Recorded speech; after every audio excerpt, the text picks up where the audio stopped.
नमस्कार दोस्तों, बोइंग दुनिया की सबसे बड़ी एरोस्पेस कंपनी जिसके विमान आसमान छूते हैं। लेकिन क्या आप जानते हैं इस कंपनी की कहानी में मैसिव सक्सेस के साथ साथ भयानक दुर्घटनाएं, मैन्युफैक्चरिंग में लापरवाही और बड़े विवाद भी शामिल हैं। और हाल ही में अहमदाबाद में हुए बोइंग 373 ड्रीमलाइट प्लेन क्रैश के बाद इसके ऊपर सवाल भी उठने लगे हैं।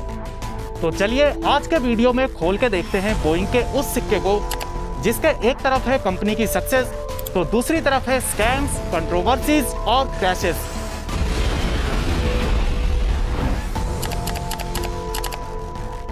साल 1916 में विलियम ई बोइंग ने सिएटल, वाशिंगटन में बोइंग कंपनी की नींव रखी।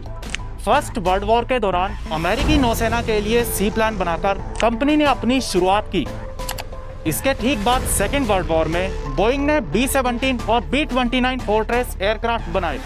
आपको बता दूं कि ये वही विमान थे जिनका यूज हिरोशिमा और नागासाकी में परमाणु बम गिराने के लिए किया गया था।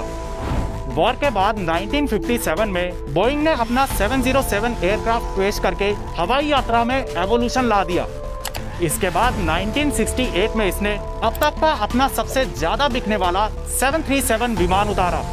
2018 तक इसके 10,000 से भी ज्यादा यूनिट डिलीवर किए जा चुके हैं। इसके बाद 747, 767, 777 और 787 ने मार्केट में इसकी कंडीशन को और भी ज्यादा मजबूत कर दिया। साल 1997 में बोइंग मैकडॉनल्ड डगलस के साथ मर्ज हो गया, जिसके बाद इंजीनियरिंग एक्सीलेंस को किनारे करते हुए इसने अपना पूरा फोकस कॉस्ट कटिंग की ओर शिफ्ट कर लिया और इसके परिणाम आगे चलकर सामने भी आने लगे।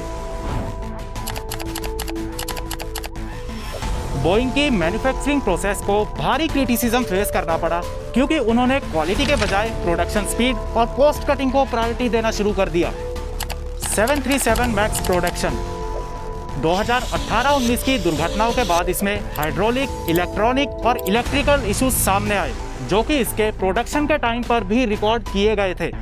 इनके कर्मचारियों द्वारा बताया गया कि टाइम पर डिलीवरी पूरी करने के लिए उनके ऊपर विमान के सारे डिफेक्ट्स को टोटली इग्नोर करने का प्रेशर बनाया गया। अलास्का एयरलाइंस इंसिडेंट, एक 737 मैक्स 9 विमान को इमरजेंसी लैंडिंग करनी पड़ी क्योंकि 16,000 फीट की ऊंचाई पर इसके डोर प्लग कंपोनेंट का हिस्सा बाहर उड़ गया। NTSB ने इसके डोर प्लग में बोल्ट की कमी पाई जो कि सीधे सीधे इसकी रिपेयरिंग में हुए फॉल्ट को इंडिकेट कर रही थी। 787 ड्रीमलाइनर इश्यूज 2021 से लेकर 22 तक इसकी डिलीवरी रोकी गई क्योंकि इसके फ्यूजलेज में पेपर थिन गैप्स और अननेसेसरी टाइटेनियम पार्ट्स पाए गए। कंपनी पर इल्जाम लगा कि इसने फ्यूजलेज की असेंबली में हुए फॉल्ट्स को नजरअंदाज किया। इसके अलावा इन विमानों में औजार, कचरा और यहाँ तक कि टकीला की खाली बोतलें भी यूं ही छोड़ दी गई जो कि इसकी क्वालिटी में की जाने वाली लापरवाही को क्लियरली इंडिकेट करता है। फरवरी 2024 तक बोइंग एयरक्राफ्ट के 737 सीरीज की कुल 529 घटनाएं दर्ज की गई हैं, जिसमें टोटल 5,779 मौतें हुई हैं।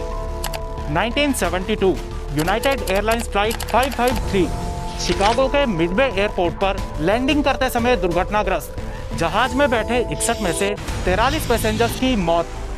1985 Japan airlines flight 123 rear safety blackhead पर फॉल्टी रिपेयर के कारण क्रैश्ड, 524 में से 520 लोगों की मौत हो गई थी।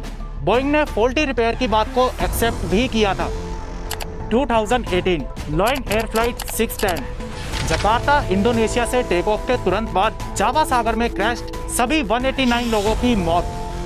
2019 इथियोपियन एयरलाइंस फ्लाइट 302 अदीस एबाबा, इथियोपिया से टेक ऑफ के तुरंत बाद क्रैश्ड, सभी 159 पैसेंजर्स की मौत।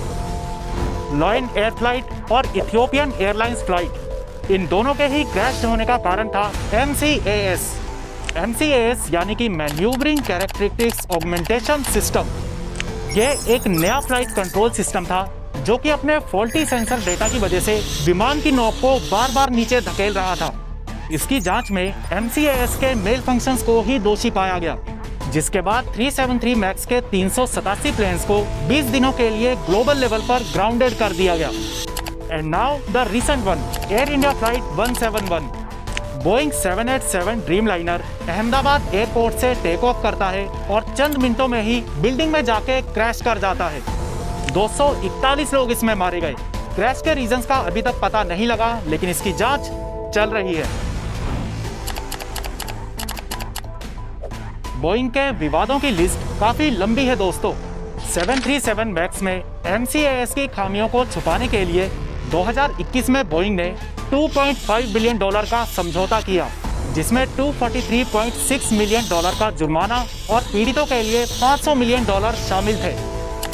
विसल ब्लोअर ब्लेम्स जॉन बॉर्नेट, जो कि बोइंग के क्वालिटी मैनेजर थे, उन्होंने इल्जाम लगाया कि कंपनी अपने एयरक्राफ्ट में घटिया पार्ट्स यूज कर रही है और सेफ्टी प्रोसीजर को टोटली इग्नोर कर रही है।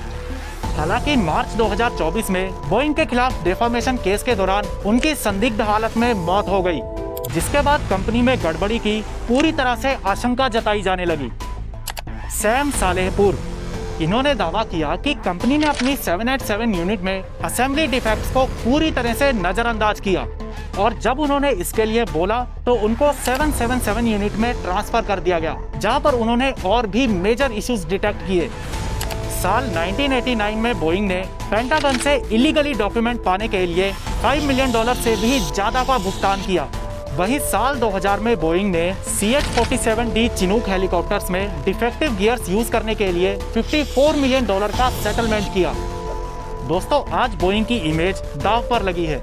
सोशल मीडिया पर लोग इसकी लापरवाही और पोस्ट कटिंग को क्रिटिसाइज कर रहे हैं। अहमदाबाद क्रैश के बाद इसके स्टॉक्स ऑलरेडी 4% से ज्यादा गिर चुके हैं। हालांकि नए CEO केली आर्टबर्ग ने सेफ्टी इंश्योर करने का वादा किया है, लेकिन भी ऑल नो, वादा किया तो निभाना पड़ेगा, ऐसा थोड़ी है। वादा किया तो निभाना पड़ेगा, ऐसा थोड़ी है।